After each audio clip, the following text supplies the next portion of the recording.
right, so this is going to be another movie review. This one's called The Perfect Weapon, 1991. I'm giving it 4 out of 5 stars. I like this one. The build-up is kind of slow, but starts picking up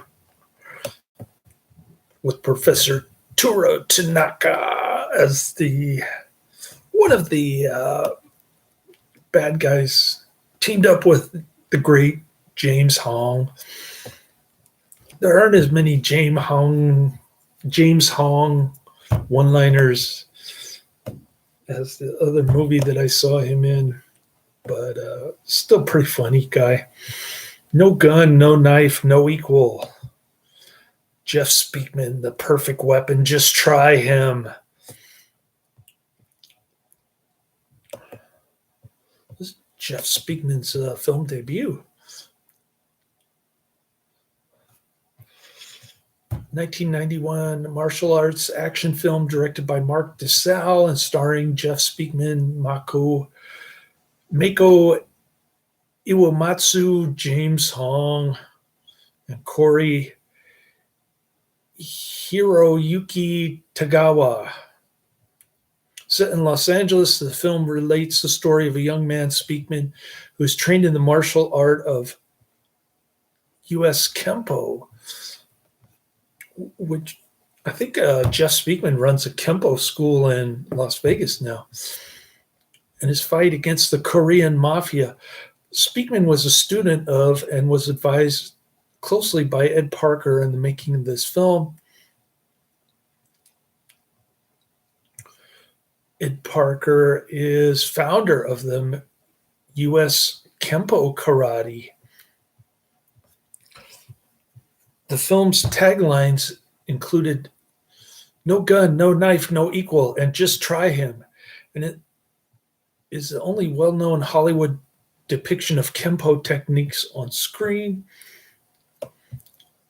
The hit 1990 song, "I've Got the Power," by Eurodance rap group Snap is featured extensively in the movie's soundtrack. That's kind of annoying, but okay. Distributed by Paramount Pictures. Release date March 15, 1991. Running time 87 minutes. Budget $10 million. Box office $14,061,361. Jeff Speakman leads a double life of sorts. By day, he is a simple, unassuming construction worker, and by night, an expert Kempo student and master of his craft. Of course, he's Jeff Speakman.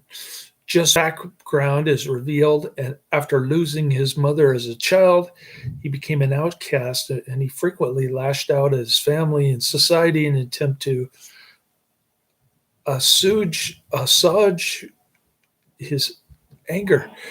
His father, Captain Sanders Bo Starr, gained the idea from mutual friend Kim Mako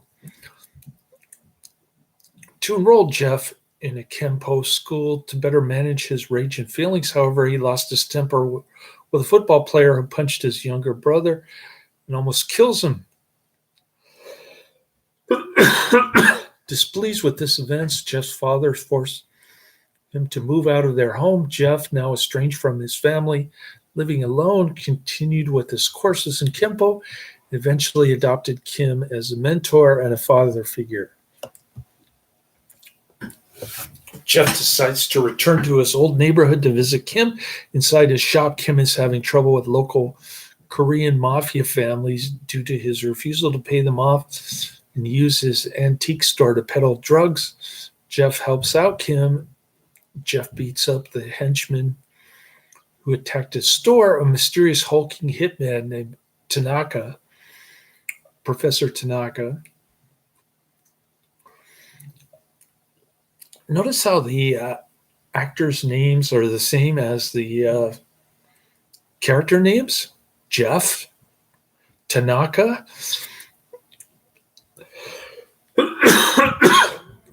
Jeff and Tanaka. Jeff Speakman plays Jeff, and Professor Toru Tanaka plays Tanaka. Tanaka appears, and Tanaka kills the lead henchman due to his failure to force Kim to comply by headbutting him. Death by headbutt. He later kills Kim in the same manner, and although Jeff tries to chase him down, Tanaka escapes. Jeff vows to avenge Kim's death. And Jeff is determined to find out who ordered Kim's murder.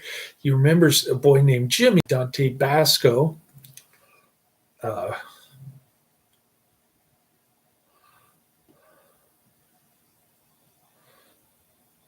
who lived with Kim, and Jeff tries to find him to ask if he knows about the murder. However, Jeff's estranged younger brother, Adam John Dye, now a cop, is investigating the case. And Adam warns Jeff against trying to make matters into his own hands. In his hunt, Jeff is accompanied by a mafia boss named Young, James Hong.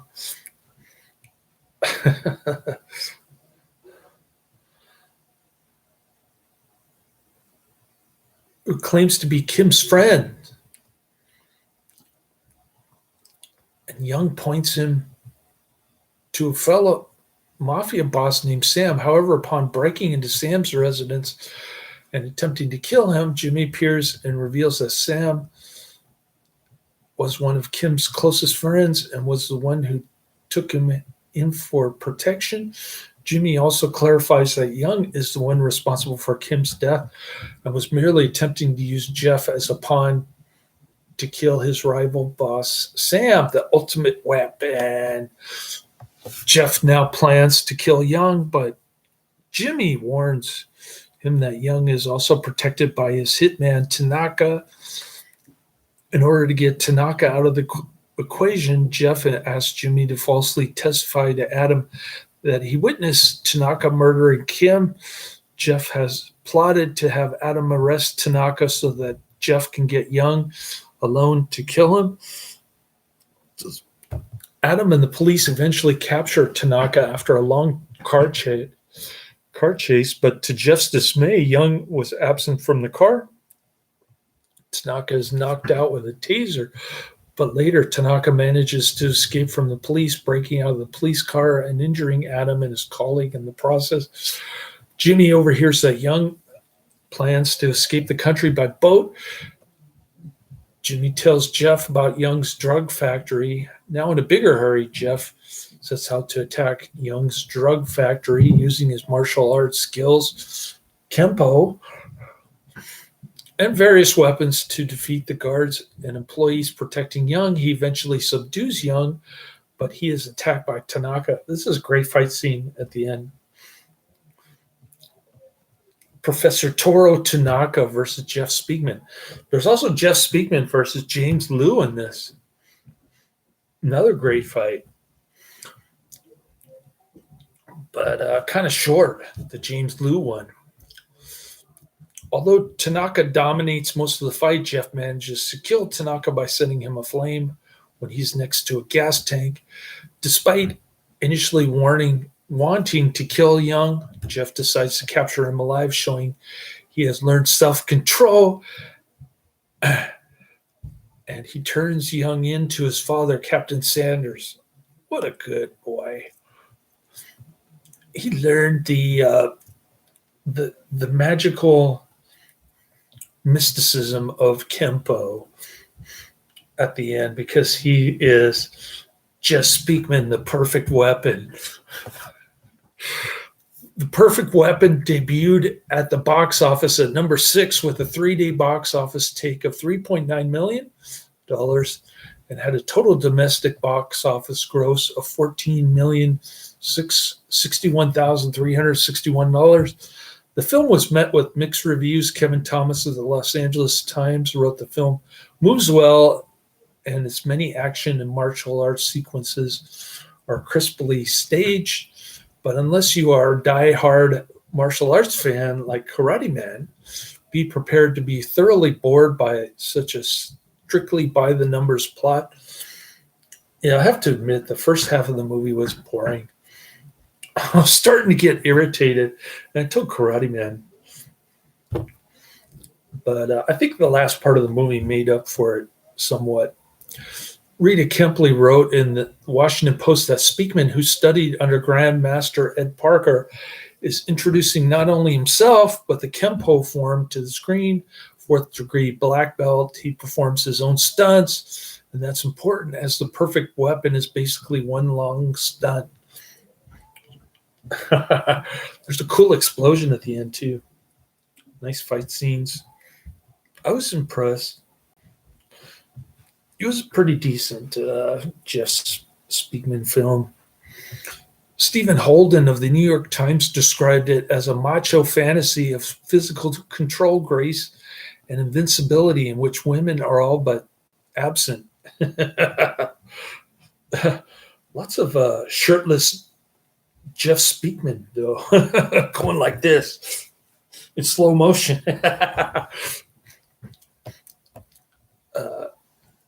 Stephen Holden of the New York Times added the following. In keeping with the genre, Mr. Speakman, who has a carefully groomed chin full of stubble throughout the film, emerges remarkably unscathed from battles in which he often floors 3 or 4 antagonists in a matter of seconds. He dispatched James Liu pretty quick, fighting that is as balletic and non-visceral as the tussles portrayed in The Perfect Weapon, which was directed by Mark DeSalle, quickly becomes a bore. By far the most gripping scene in the movie is the car chase. I don't know. I thought the ending fight scene was decent. On Rotten Tomatoes, it has a 42% approval rating based on 12 reviews. The Perfect Weapon was released on February 14th, 2012 on DVD and Blu-ray disc. Of course, I watched the DVD, not the Blu-ray, because I don't have a Blu-ray player. On TV airings, deleted scenes involving Jennifer Marika Hargitay's character were added back in the film.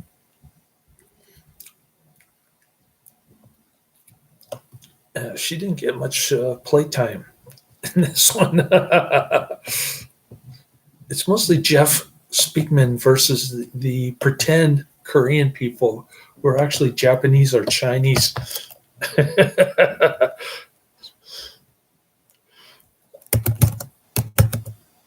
All right, let's look at what IMDb says about this one. I was kind of surprised,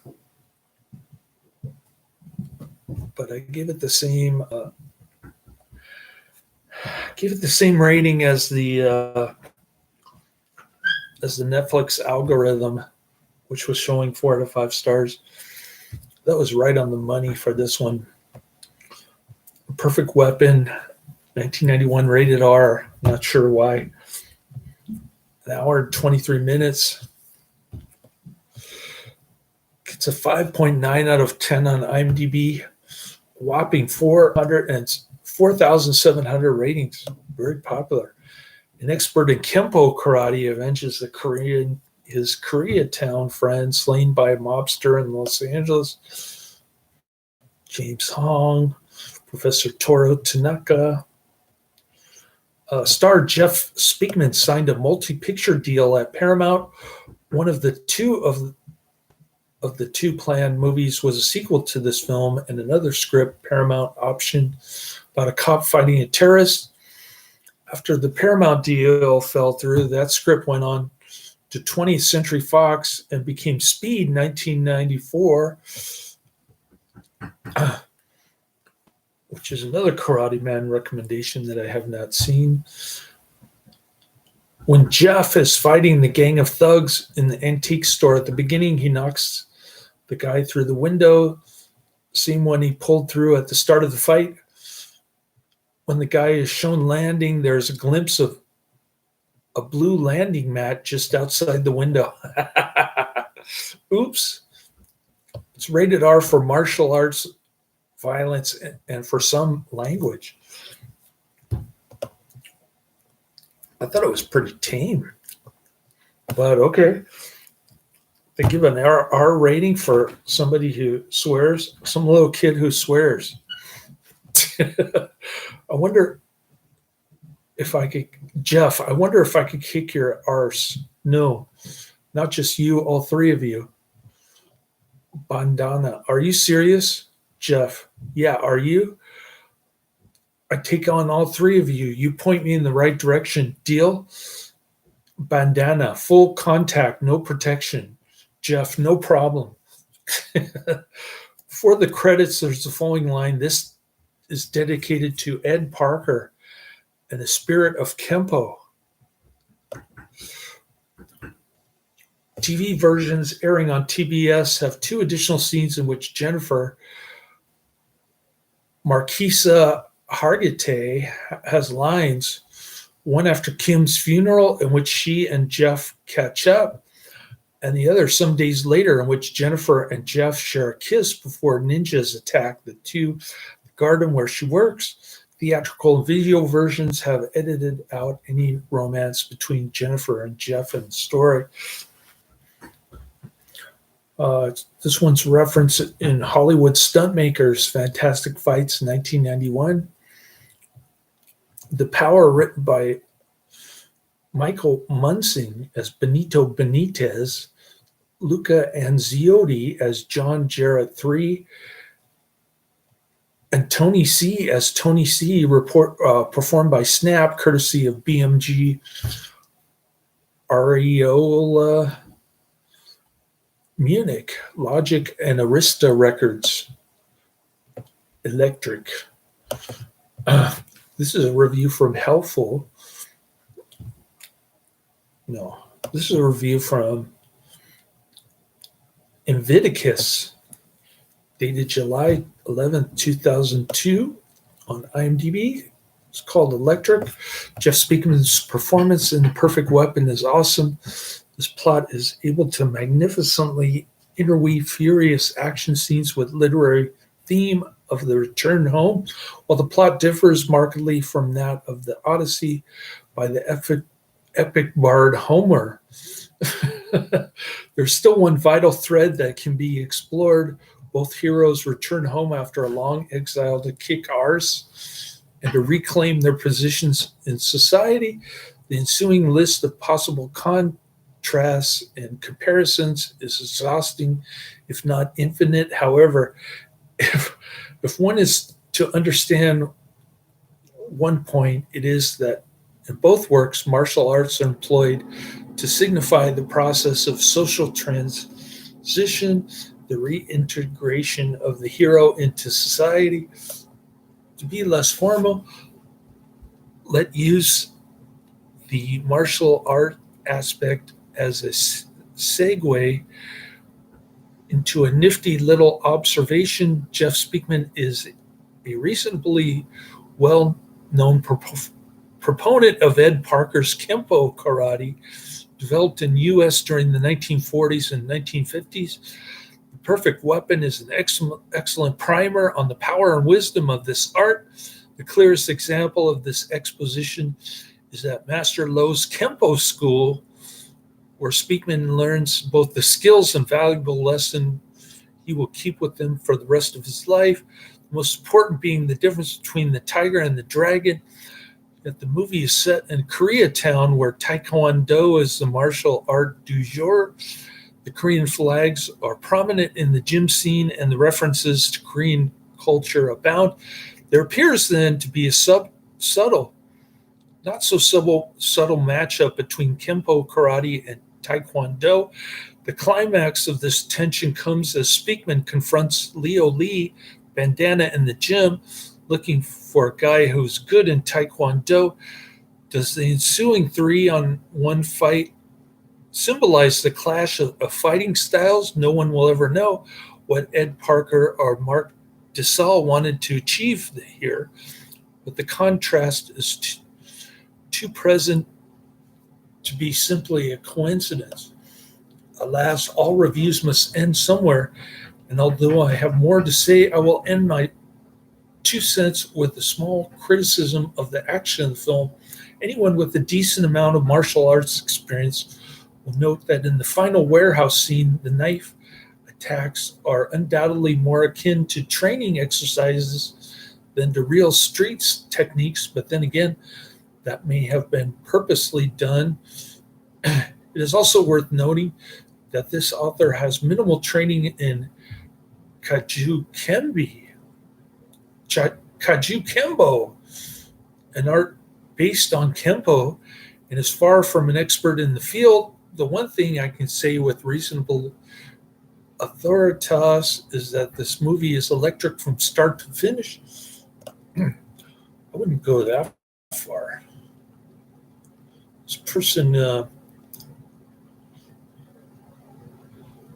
doesn't rate the movie, just said electric from start to finish.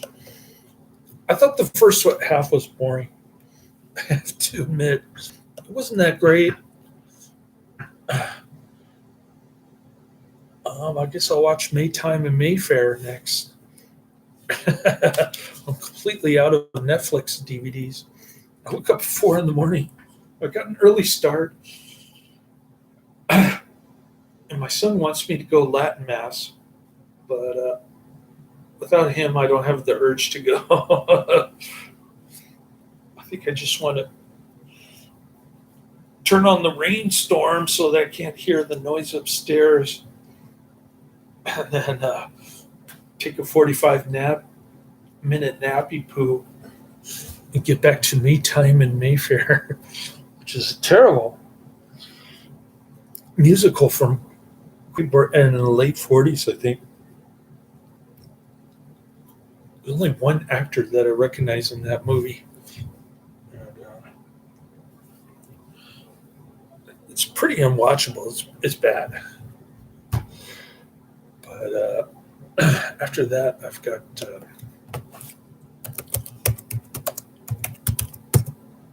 Strange Love of Martha Ivers, which is film noir with Kirk Douglas, Barbara Stanwyck, Van Heflin.